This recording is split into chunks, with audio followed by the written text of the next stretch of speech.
Esiet sveicināti Tele2 podkāstā Bez limita. Šis ir podkāsts, kurā ar ekspertiem runāsim par jēgpilnu interneta lietošanu, jeb to, kā modernās tehnoloģijas ietekmē mūsu ikdienu, attiecības, darbu, ģimenes dzīvi un veselību, kā arī sarunāsimies ar aizraujošiem uzņēmējiem par personības lomu biznesā, jo kā nekā bizness sākas ar cilvēku. Mēs dzīvojam laikā, kurā esam cilvēku ieskauti, visapkārt ir tehnoloģijas, šķiet esam sasniedzami dažu sekundžu laikā, un tomēr vientulības izjūta ir ļoti aktuāla. Par vientulību sociālo mediju laikmetā mēs šodien sarunāsimies. Sarunāšos ar Agiju Tomi, ārsti, psihoterapeiti. Sveika, Agija! Sveika! Vientulība. Noteikti jāsāk ar to, kas vispār ir vientulība, jo iespējams mums katram ir sava izpratne par to, kāds uztver un iespējams jauc to ar vienatni, tad, kad mēs izvēlamies kādu brīdi pabūt vieni, jo tā īsti nav vientulība, vai ne? Jā, tik tiešām vientulība, tā ir tāda universāla pieredze, ar ko mēs noteikti katrs esam saskārušies. Tā noteikti arī ir tāda pieredze, kas ir ļoti sarežģīti definējama, jo tā ir tāda subjektīva sajūta, tāpēc, ka vienatne tas ir tas stāsts, kur mēs, teiksim, dodamies kalnos kāpt, un mums patīk, un viss ir skaisti, un mēs baudām ainavas. Un vienatne ir, vienatne ir tas, kur mēs jūtamies savā ziņā labi, un komfortā varbūt tas ir kaut kāds tāds stāvoklis, kas ir piepildīts ar pašrefleksiju, bet vientulība ir tā nepatīkamā sajūta. Tātad sociāla izolācija nav tas pats, kas vientulība. Un vienatne arī ir drusciņ kaut kas cits. Un sociāla izolācija, tātad tiešām, kur pietrūkst sociālo kontaktu un tuvo attiecību, arī tādā situācijā, protams, jebkurš cilvēks, diemžēl, var nonākt, teiksim, ja mēs domājam par pandēmijas laiku, kur bija arī mājasēde, tajā brīdī noteikti daudzi cilvēki, kas dzīvo vieni, kuri tātad nav daļa no mājsaimniecības, ar citiem cilvēkiem arī iespējams piedzīvoja gan sociālu izolāciju, gan vientulības izjūtu. Bet vientulības izjūta tā ir emocionāla izolācija, nevis tāda reāla, fiziska izolācija. Tad vienatne tas... Jā, jo tā vienatne ir izvēle. Jā, tieši tā ir izvēle. Jo vientulību ne mēs vienmēr izvēlamies. Tas ar mums vienkārši notiek. Un mēs to vienkārši piedzīvojam. Kā ilgstoši vientulības izjūta var ietekmēt cilvēku? Kas ar mums notiek, ja mēs ilgstoši jūtamies vientuļi? Tātad ir gana daudz datu par šo, un arī ASV galvenais ārsts Viveks Mērtīs, viņš tātad angliski tas saucās General Surgeon, es to saprotu kā viņu veselības ministrs, tātad galvenā persona, kas runā par šīm lietām. Viņš ir teicis pavisam nesen, ka tas ir tāds liels sabiedrības veselības risks un ka sociāla izolētība, kas kombinējas ar vientulību, ka tam varētu būt tādi paši riski, kā piemēram katru dienu izsmēķējot 15 cigaretes. Wow! Jā. Tas ir ļoti daudz. Jā, tāds diezgan dramatiski, vai ne? Un arī varbūt vēl no tādiem dramatiskajiem datiem. Tas nav, lai biedētu, bet tas ir, lai radītu tātad izpratni par to, cik svarīgi ir arī parūpēties pašiem par sevi un meklēt, kā mazināt šo vientulības sajūtu. Tātad viens no rādītājiem ir tāds, ka 30 līdz 50% par 30 līdz 50% paaugstinās kardiovaskulāro notikumu risks, ja ir ilgstoša vientulība. Tātad tas varētu būt insults, miokarda infarkts, piemēram, stenokardija, tātad tādas diezgan dzīvībai bīstamas situācijas varētu būt. Protams, nākamais punkts ir, kā mēs varam definēt, tad, cik ilgstoša ir ilgstoša vientulība, vai ne? Bet tas droši vien ir gan individuāli, tur, protams, jāskatās katrā pētījumā, cik daudz tur ir mērīts, bet galu galā es domāju, ka tas ir ļoti saistīts arī ar iekšējo sajūtu, ja tā tad atkal vienatne nav vientulība. Un, protams, arī vientulība, kas ir ilgstoša, sāpīga, grūta, paaugstina arī trauksmes rādītājus, paaugstina depresiju, un cilvēkiem, kuri ir vientuļi, tātad zinātne saka, tādos lielizmēra pētījumos, no kuriem var spriest par visu populāciju, zinātne saka, ka ir 2 izplatītāka depresija. Jā, tātad, cik uzmanīgiem ir jābūt ar sevi. Šie dati patiesībā ir ļoti graujoši. Jā. Es domāju, ka katrs šobrīd klausoties ir iedomājies par kādu cilvēku savā dzīvē, ko kādreiz ir saticis vai varbūt joprojām ir mūsu dzīvē, kurš iespējams izjūt šo vientulības izjūtu un kaut kā varbūt lūkosies uz vientulību no citas perspektīvas, jo šķiet, dzīvo viens, jā, bet īstenībā cilvēks piedzīvo, patiesi tādu dziļu pārdzīvojumu. Tas ir tāds dziļš pārdzīvojums. Vai mēs katrs kaut kādā dzīves brīdī varam izjust vientulību? Es domāju, pavisam noteikti. Piemēram, šodien braucot šurp, šodien ir tāda skaista, saulaina diena, un es noliku malā savu viedierīci, braucu mašīnā, skatījos ārā pa logu un domāju par to, kā justos cilvēks, ja es šodien justos vientuļa, kā es justos. Un braucot pāri salu tiltam, skatoties uz Zaķu salu, tur ir tādas, ne gluži bērzu birs, bet tur ir tāds puduriņš ar bērziem. Un es skatījos, un es domāju, kā būtu, ja es tad būtu ļoti dziļi tādās savās pārdomās, es skatītos, varbūt es domātu, ka tie bērzi, viņi tur visi tādi, katrs pats par sevi, cik skumjš tāds skats, ka šodien tāds it kā silts, it kā saulains, bet tāds nemīlīgs ziema, viss tomēr tāds spēlēcīgs, nav tā kā vasarā, vai ne? Tad par to, ka vientulība un jebkura cita mūsu iekšēja intensīva sajusta, izjūta, iekrāso uztveri. Un cik atšķirīgi mēs varam raudzīties, jo, teiksim, ja šodien es nejūtos vientuļi, un šodien es tiešām nejūtos vientuļi, es skatījos uz tiem bērziem, un es domāju, cik skaisti, ka viņi tur visi kopā tā aug, vai ne, tā kā viens pie otra. Un, protams, tas ir tāds vienkāršots piemērs par ikdienu, bet tas tiešām iekrāso uztveri, un jā, protams, ka mēs katrs varam sajusties vientuļši. Mēs esam nojaušam šobrīd, kas ir vientulība, kā to cilvēku varētu izjust. Laiks sarunām par tehnoloģijām, sociālajiem tīkliem.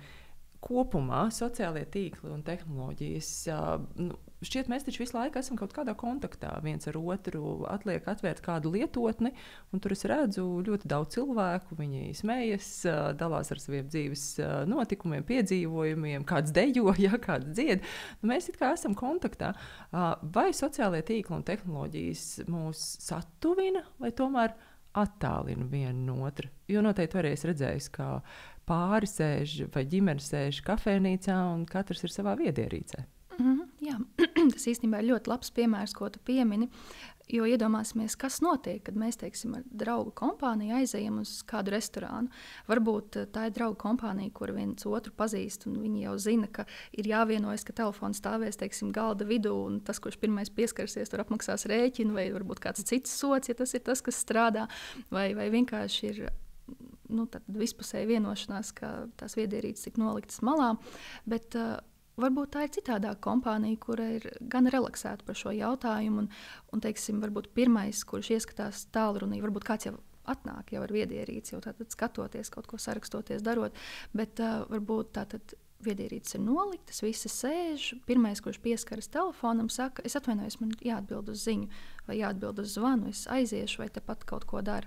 Varbūt nākamais nepajautā un kaut ko izdara, bet ātri paskatās, neviens neskatās, labi, es ātri izdarīšu, un tāda robežu testēšana, un varbūt pēc kāda laika tiešām jau visi sēž tajā viedierīcē, sēž, vai ne tā mēs sakām. Un, jā, vai tas satuvina vai attālina, ja mēs raugāmies uz zinātniskajiem datiem, uz lielizmēru pētījumiem, tad drīzāk tomēr tas ir uz attālināšanu, uz distancēšanu. Teiksim, viens no tādiem pētījumiem, kas nāk prātā, man šķiet, tas bija pirms pandēmijas laikā. Man liekas, ka tie bija jaunieši ASV, ja nemaldos. Un tur bija apskatīts, tātad tur aptuveni 15, 17 gadus veci, ja viņi viedierīcē pavada tātad zem vai virs 2 stundām. Ja viņi pavada līdz 2 stundām katru dienu laiku viedierīcē, tad viņu vientulības sajūta bija zemāka nekā tiem cilvēkiem, kuri pavadīja viedierīcē vairāk kā 2 stundas katru dienu. Ja, protams, ka korelācija nenozīmē tātad kauzalitāti, vai ne? Tas nenozīmē, ka tas ir obligāti saistīts, tad mēs varam skatīties, kā tur ir jaucēju faktori un tā tālāk, bet es domāju, ka tas ir varbūt tāds viens punktiņš šajā lielajā kopīgajā stāstā, viens tāds piliens jūrā, kas varbūt dara mūs mazliet uzmanīgus. Tāpat arī jautājums, cik dziļas sociālas saiknes mēs varam izveidot ar cilvēkiem viedierīcēs, sociālajos tīklos. Šis ir ļoti labs jautājums patiesībā. Jā, ko mēs tātad darām?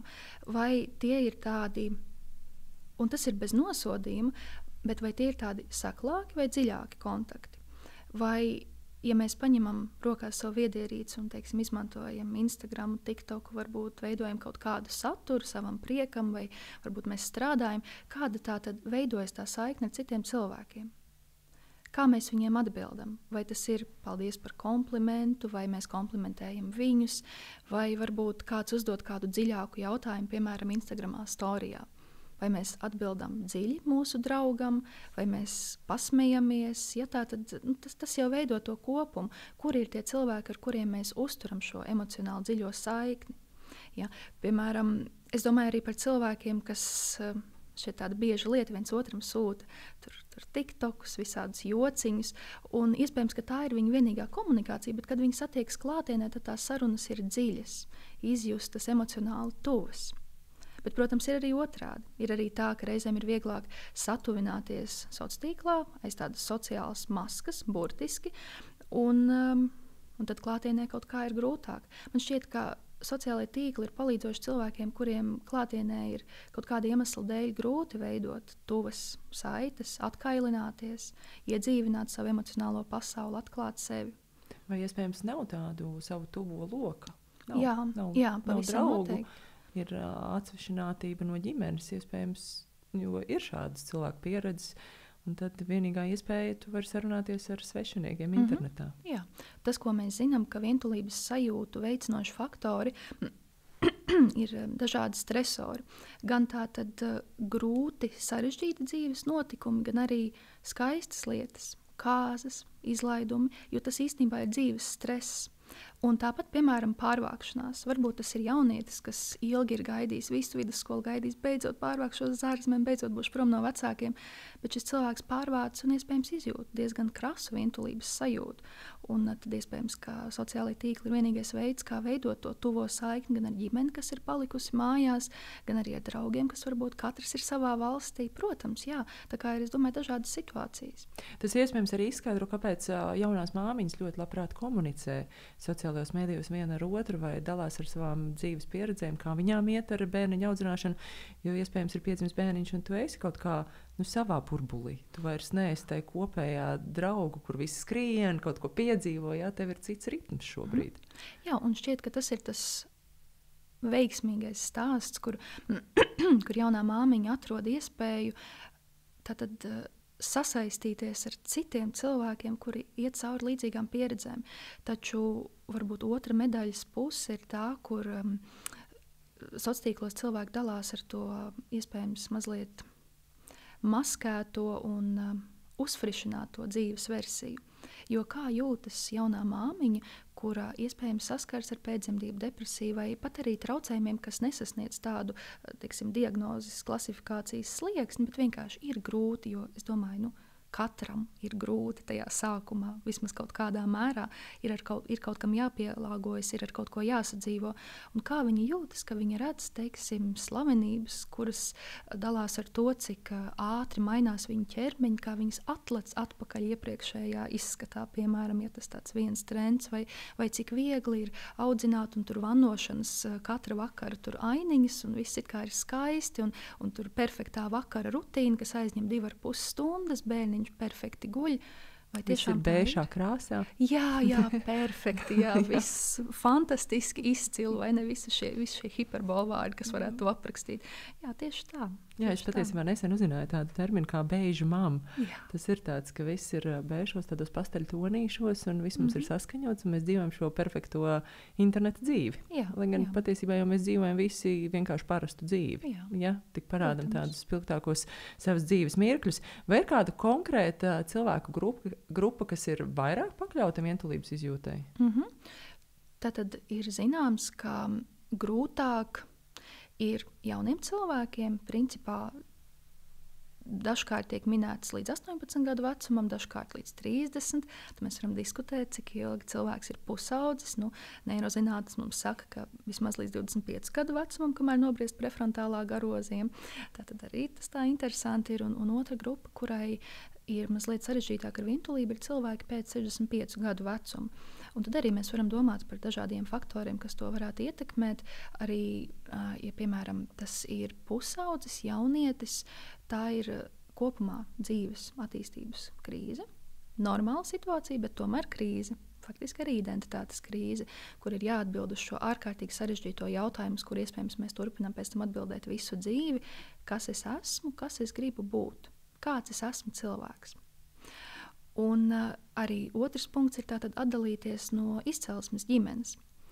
Ir jāspēj dusmoties uz šo ģimeni. Ģimenei droši vien ir jābūt tādai, kur arī tās dusmas kaut kādā mērā ideālā pasaulē pieņem. Spēj izturēt? Pieņem, spēj izturēt. Nevienmēr tas notiek, tas arī ir ok, bet ir labi, ka ir kaut kas, uz ko dusmoties, ka ģimene nav ideāla, jo tad var atdalīties. Un šis te bērns, pusaudzis, sāk atdalīties. Un kas notiek tad, ja draugu grupa nav gana tuva? Tad arī tur varētu iezakties šī vientulības sajūta. Ja emocionālās dziļās, tuvās attiecības ir vairāk tāda ideja, ka tādas varētu būt, nevis tā ir tā ikdienas realitāte. Ja. Un savukārt par cilvēkiem, kas ir pēc 65 gadu vecuma, tad faktiski jau dzīve ir tāda zaudējuma sērija. Mums visiem. Jo ilgāk mēs dzīvojam, jo vairāk ir zaudējumi. Protams, šajā vecumā zaudējot draugus, ģimeni, tātad arī sērošanas process, kas arī ir vēl viens stresors, kas arī var pakļaut vientulības sajūtai. Un, protams, arī vēl viens faktors, kas veicina vientulības sajūtu, ir, piemēram, tīri burtiski, ja ir ierobežota mobilitāte, spēja kustēties. Ja mēs nevaram aiziet tur, kur mēs gribam, nokļūt tur, kur mēs vēlamies, tas arī mūs izolē, burtiski izolē, vai ne?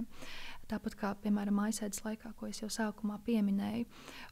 Vai, piemēram, ja pasliktinās dzirde, arī cik daudzi cilvēki saskaras ar milzīgu kaunu, tāda kauna Pandoras lāde atveras, ka ir grūti iesaistīties šajās sarunās, varbūt ir kauns palūgt vēlreiz atkārtot, un tās ir tādas reālas situācijas, ar ko saskaras gan cilvēks, kuram ir šīs grūtības, gan arī apkārtējie, gan arī ģimene. Varbūt viņi nemaz neiedomājas, ka šim cilvēkam ir kauns, ka viņš saka, jā, viss ir kārtībā, man neko nevajag, bet varbūt īstenībā vajag.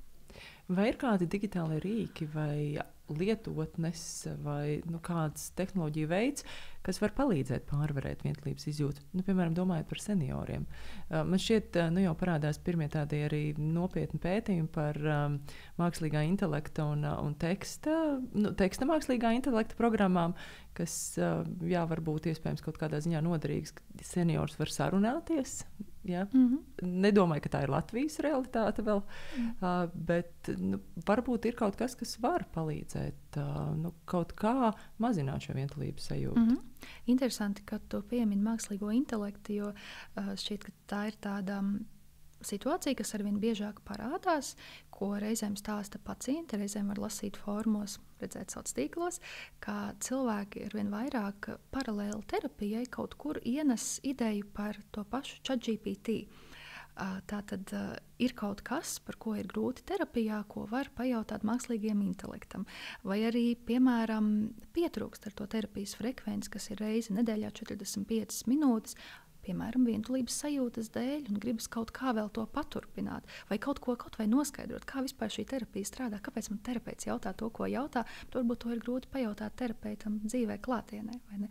Tātad tas varētu būt tāds viens, tas reāli parādās tavā praksē, tas ir tas, ko tu arī redzi, vai tā ir tomēr tāda ārzemju pieredze? Nē, man šķiet, ka cilvēki diezgan daudz izmanto mākslīgo intelektu ļoti, ļoti dažādiem mērķiem un arī šim, bet es nedomāju, ka tas varbūt ir tas virziens, ko varētu tagad tā aktīvi rekomendēt un iet un pētīt. Ne pētīt varētu no zinātnes viedokļa, vai ne? Bet par lietotnēm, ko izmantot, man šķiet, ka tas ir ļoti, ļoti atkarīgs no cilvēka. Man liekas, ir vērts padomāt par to, tātad kādas šīs saites mēs veidojam ar citiem cilvēkiem, cik tās ir emocionāli tuvas un dziļas, jo es domāju, mēs esam arī pārsātināti ar informāciju, ar dažādām lietotnēm, un tad vēl viena un nākamā lieta, un vēl nākamā lieta, un kā to inkorporēt mūsu ikdienas dzīvē, tajā kalendārā, kur jau viss ir līdz pēdējiem, līdz mielēm jau aizpildīts. Un es domāju, varbūt ir vērts meklēt veidus, kā siltināt emocionālas, tuvas, dziļas attiecības, kas ir jau esošas. Varbūt nevis tik daudz meklēt kaut ko jaunu, bet protams, jā, ir lietotnes, ir blogi, man šķiet, tas var iegooglēt, un tur parādīsies ļoti, ļoti daudz variantu, jo ļoti daudz par to raksta un runā šajā laikā par vientulību. Vai šādas draudzības, kas veidojušās interneta vidē, var pāraukt arī tādās patiesi tuvās attiecībās? Te nāk prātā cilvēku stāsti, pieredzes, kur, teiksim, cilvēki spēlē spēles internetā kopā, un tad kaut kad izdomā satikties. Un izrādās, ka ir ļoti labs kontakts un izveidojas draudzība vai varbūt partnerība, un kaut kas skaists no tā sanāk. Bet ļoti bieži tur ir tas otrs solis. Vispirms varbūt tā ir draudzība sociālos tīklos, internetā, un pēc tam tā pārtop par draudzību īstajā dzīvē. Te man nāk prātā arī par terapeitiskām attiecībām. Jo ir cilvēki, kuri jūtas komfortabli attālināti terapijā, ir kas galīgi nemaz. Un vai tiešām terapeitiskas attiecības nav attiecības, ja tas notiek attālināti? Nē, tās ir attiecības. Tur gan, protams, ir arī obligāti ieslēgts video, un viens un otrs ir dzirdams un redzams, bet tās arī ir terapeitiskas attiecības. Jā, iespējams, ka kaut ko mēs zaudējam tādā kontaktā, kas nav pavisam klātienē, kaut ko no ķermeņa valodas, no tādas apusējas sajūšanās, jā, bet atkal tiešām ir šī cilvēka grupa, kuriem tas ir komfortablāk. Tā kā man liekas, ka tas būtu ļoti individuāli jāvērtē, vai var vai nevar. Jā.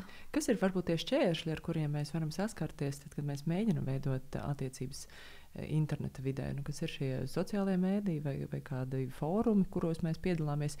Ar ko mēs saskaramies? Ar to, ka katram ir kaut kāda tā īstā identitāte, un tad ir tā interneta identitāte, iespējams tas? Jā, ir šķiet viegli paslēpties.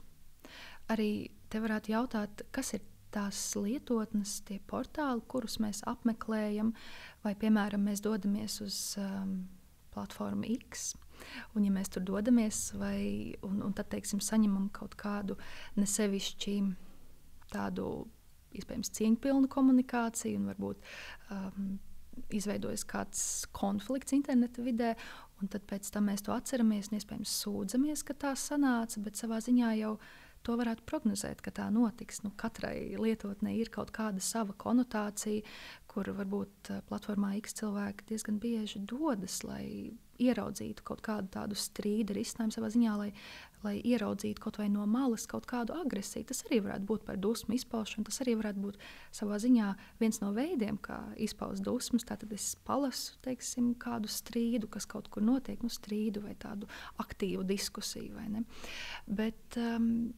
Bet jā, par citām vietām arī tas droši vien ir ļoti atkarīgs, ko mēs izvēlamies, kas mums patīk un kādas šīs saites mēs veidojam ar citiem cilvēkiem. Mēs kaut kā varam pamanīt, ka mūsu kāds tuvinieks jūtas vientuļi. Ir kaut kādi signāli, ir kaut kādas uzvedības formas, kam mums jāpievērš uzmanība. Man šķiet, pirmkārt, mēs varam pajautāt. Ko mēs bieži neizdarām, vai ne? Jā, vai ne? Bet te man nāk prātā tās vecmāmiņas, vectētiņi, varbūt arī vecāki, kuriem mēs piezvanām, un kur pirmais teksts ir, kāpēc tu man nezvani biežāk? Bet es piezvanīju, vai ne? Redz, kur mēs jau runājam, un varbūt reizēm gribas šim cilvēkam jautāt pretī, bet kāpēc tu nezvani, vai ne? Es esmu pieejams vai pieejama, droši zvani. Bet man liekas, ka šīs frāzes reizēm var arī sadusmot, radīt tādu apjukumu un pat arī tādu rezistenci, kas rada sajūtu, ka otrs uz mani dusmojas. Un varbūt es nemaz tad vairs negribēšu zvanīt, ka man tā saka, vai ne? Bet man liekas, ka aiz tā varbūt mēs varam ieraudzīt to, ka iespējams tiešām šis cilvēks jūtas vientuļš. Varbūt šī frāze it kā caur dusmām, caur tādu aizstāvēšanos vai diskomfortu, tad varam atkal individuāli pētīt, kas aiz tā slēpjas, bet šī frāze iespējams ietver šo vientulības sajūtu, kas ir tik sāpīga, ka tas cilvēks otrā pusē jau ir paspējis aizvainoties un varbūt jūtas nevajadzīgs, negribēts un tāpēc nezvana pirmais, jūtas kā traucēklis. No vienas puses gribas būt tam ērtajam, labajam vecākam, vecvecākam, kas pieņem tos bērnus, mazbērnus vai citus radus, jo viņi taču ir tik steidzīgi, strādīgi, mazi bērni, viss pārējais. Bet tajā pat laikā tomēr gribas to kontaktu un nevar īsti pateikt. Un tas, kas iznāk ārā, ir, kāpēc tu man nezvani biežāk? Jā, tā mēs attālināmies viens no otra. Vairāk nekā satuvināmies, vai ne? Ko mēs varam darīt tajā brīdī, ja mēs saprotam, mēs jūtamies vientuļi? Ir kaut kādas tehnikas, kaut kādas metodas, ko mēs varam pielietot, kas ir tas, ko mēs varam darīt, lai mēs mazinātu šo savu sajūtu, kas noteikti ir nepatīkama. Jā, pavisam noteikti tā ir sajūta, kas raisa diskomfortu, un arī interesantā kārtā, ja pēta tātad smadzenes neirobioloģiskā līmenī ar funkcionāliem izmeklējumiem, emocionālas ciešanas ir pielīdzinātas tātad fiziskām sāpēm, emocionālas ciešanas, kas ir saistītas ar vientulību. Tas sāp līdzīgā veidā, smadzeņu līmenī. Tātad smadzenes to izjūt līdzīgā veidā, kā arī tātad fiziskas sāpes. Un tas ir interesanti. Tad viena no idejām būtu, kāpēc tad ir svarīgi, ka, teiksim, slimnīcā, ja cilvēks ir kaut kur izolēts un guļ palātā fiziskās sāpēs, kāpēc ir tā? Un to parāda pētījumi, ka sāpes mazinās. Pēc tāda subjektīva vērtējuma, ja apkārt ir mīļi un tuvi cilvēki, kas atbalsta. Cik tas ir ļoti, ļoti saistīts. Bet ko var darīt ar vientulības sajūtu? Pirmkārt, man šķiet, ir labi vispirms saprast, un tas jau ir milzīgs solis, varbūt pat liela daļa jau no risinājuma, ka ok, es tā jūtos, un es tā drīkstu justies, jo pirmkārt tā ir universāla pieredze. Kurš cilvēks tā var justies, tā ir normāla cilvēcīga sajūta. Es esmu dzīvs cilvēks, kurš veido piesaisti, tad piesaistas attiecības, kas ir katram piesaist varbūt droša un nedroša, tas ir ok. Tas esmu dzīvs cilvēks, kuram vajag citus cilvēkus, un tam ir diezgan evolucionāra loma patiesībā. Tātad būt kontaktā ar citiem, varbūt tagad mēs dzīvojam tādā sabiedrībā, kurā mēs varam diezgan veiksmīgi tikt galā arī vieni paši, bet varbūt mūsu smadzenes evolucionāri nav vēl tikuši līdz tam punktam, kur mēs patiešām saprotam, ka jā, mēs varam tikt paši galā, un tomēr mēs meklējam to sociālo kontaktu. Un arī varbūt tas būtu tā pārmērīgi teikt, ka patiešām varam tikt galā paši emocionāli, jo mēs nevaram. Mēs tāpat veidojam emocionālas, tuvas, siltas saiknes, ko katram tas nozīmē. Jo vienam vajag vienu tuvu draugu, un otram vajag veselu baru, un tikai tad ir laba sajūta. Viens veido dziļākas, tuvākas saites, un cits atkal veido tādas distancētākas. Bet, protams, ka viens, ko var darīt ar vientulības sajūtu, ja ir sajūta, ka kaut kas ir jādara, jo var arī neko nedarīt. Drīkst pabūt tajā sajūtā un paskatīties. Ok, bet kas ar mani notiek? Vai man tas rada stresu un diskomfortu? Vai tas man ir slikti, nepatīkami? Varbūt tajā ir kaut kas labs. Varbūt es varu pareflektēt. Varbūt es varu nonākt dziļā kontaktā, padomāt, kāpēc es šobrīd tā jūtos. Vai es jūtos vientuļš vai vientuļš pūlī, vai es jūtos vientuļš viens pats kā cilvēks. Tā. Bet, ja vajag kaut ko darīt, tad meklēt šos sociālos kontaktus. Piemēram, nāk prātā, ka nesen bija ārzemēs un sociālā tīkla uzķēra, ka es dodos uz to pilsētu un sāku piedāvāt dažādas aktivitātes, tā kā reklāmas, ko varētu tur darīt. Un tur bija gan dažādi rīli un bildes, gan arī viena reklāma bija lietotnei, kas piedāvā satikties cilvēkiem, svešiniekiem uz vakariņām. Cik fantastiska iniciatīva, vai ne? Aizbraukt un satikt svešus cilvēkus, ar kuriem iespējams var izveidot tuvākas attiecības. Man šķiet, Japānā šis ir ļoti populāri. Ir kāda lietotne, kurā tu vari noīrēt savu vakariņu draugu. Tad tu maksā par šo pakalpojumu, bet nāk kāds, un visbiežāk tas ir kāds seniors, gados vecāks cilvēks, kurš nāk un tev stāsta par to, kā mēs šeit Japānā dzīvojam, kāda ir mūsu šī kārtība, ko tu te varētu pieredzēt un darīt, un tādā veidā arī iegūst, protams, seniors, jo arī veidojas kaut uz brīdi, kaut ar svešinieku, bet veidojas kontakts, ir iespējama saruna, ir iespējama pieredzes apmaiņa, un man tas šķiet vienkārši ārkārtīgi brīnišķīgi, tāda iespēja. Tāda patiesībā biznesa ideja īstenībā, vai ne? Kas ir, vai pusauģi un bērni piedzīvo citādāk vientulības sajūtu nekā pieaugušie? Es domāju, ka jā, ņemot vērā to, ka it īpaši bērni, tātad esot tādā aktīvas nobriešanas, formēšanās procesā, arī emocionālā plaknē, iespējams, ka bērnam ir grūtāk, droši vien, ka ir grūtāk izsacīt tā aktīvi, kas tad ar mani īsti notiek. Protams, arī atkarīgs par kādu vecumu bērnu mēs runājam, un arī kāda ir tā ģimenes vide, vai ģimenē runā par emocijām, vai vientulība vispār ir kaut kas tāds, par ko drīkst runāt, vai runā par dusmām un tā tālāk un tā joprojām. Un iespējams, ka bērns drīzāk, un tas ir neapzināti, protams, izreaģētu to darbībā. Varbūt ļoti, ļoti sabēdātos, sāktu raudāt, varbūt meklētu pieaugušo. Varbūt kāds cits bērns, varbūt vecākā vecumā, iespējams ģimenē, kurā tik daudz nerunā par jūtām, izreaģētu, kļūstot agresīvs. Varbūt tā būtu kāda uzvedības grūtības skolā, kaut kāda kaušanās, kaut kas tāds ārpus normas, ka kaut kas mainās, bet nevar īsti saprast, kas ir pie vainas. Protams, varētu domāt arī, ja tā ir tāda ilgstoša, dziļa, tāda ne tikai vientulības, bet pamestības atstāšanas sajūta. Piemēram, ģimenē ienāk otrais bērniņš un vecākais bērns pēkšņi regresē. Tā ir tāda klasiska situācija, ka bērns regresē. Teiksim, 4-gadnieks, 5-gadnieks, viņam sākas niktūrī, tad sāk čurāt gultā pa nakti. Ja. Kaut kas tāds varētu būt, kaut kas uzvedībā izmainās, tāds nesaprotams, bet tātad caur darbību. Iespējams, mazāk ar vārdiem pateikt, bet caur darbību. Ar pusaudžiem es domāju par to, kā ģimene varētu redzēt pusaudzi, ka iespējams pusaudzis drīzāk paradoxālā kārtā izolēsies, aizcirtīs istabas durvis, tā kā nolīdīs savā stūrītī, un vecākam var šķist, jā, bet viss jau ir kārtībā. Tā viņš uzvedās. Jā, tā viņš uzvedas, tādi ir tie pusauģi, mums tas ir jāpieņem. Jā, droši vien ideālā pasaulē, jāpieņem, bet iespējams, ka tā izolācija ir tāpēc, ka šis mēģinājums, atkal neapzinātais mēģinājums atdalīties no izcelsmes ģimenes, nonākt nākamajā sociālajā savā attīstības līmenī, tātad vairāk satuvināties ar draugiem. Un varbūt, ka tur fonā ir vientulības sajūta, un tie draugi vēl nemaz nav tik tuvi, un tad tas ir tas sarežģītais stāsts, ko īstenībā, manuprāt, diezgan grūti uzķert. Laiks ap Ziemassvētkiem, pirms Ziemassvētku laikā, pēc Ziemassvētkiem, vai tas sāsina cilvēkos vientulības izjūtu? Šķiet, ka jā. Te arī ir tāds faktors, ka liela daļa cilvēku izvēlas un arī paši vēlas, reizēm jūtas spiesti, bet cerams izvēlas doties pie ģimenēm, radiem draugiem, pavadīt svētkus kopā. Un es domāju, ka tas arī daudz ko sāsina. Tā ir iespēja, varbūt tikai reizi gadā vai pat retāk, ieraudzīt un paskatīties uz savu ģimeni vēlreiz no malas, gandrīz ar svešām acīm. Varbūt uzbriest kaut kādas pagātnes jūtas par šo pašu pamestību. Var sākties sajūta, tātad, kāpēc tu man nezvani? Tā iekšējā pieredze atkal, vai ne?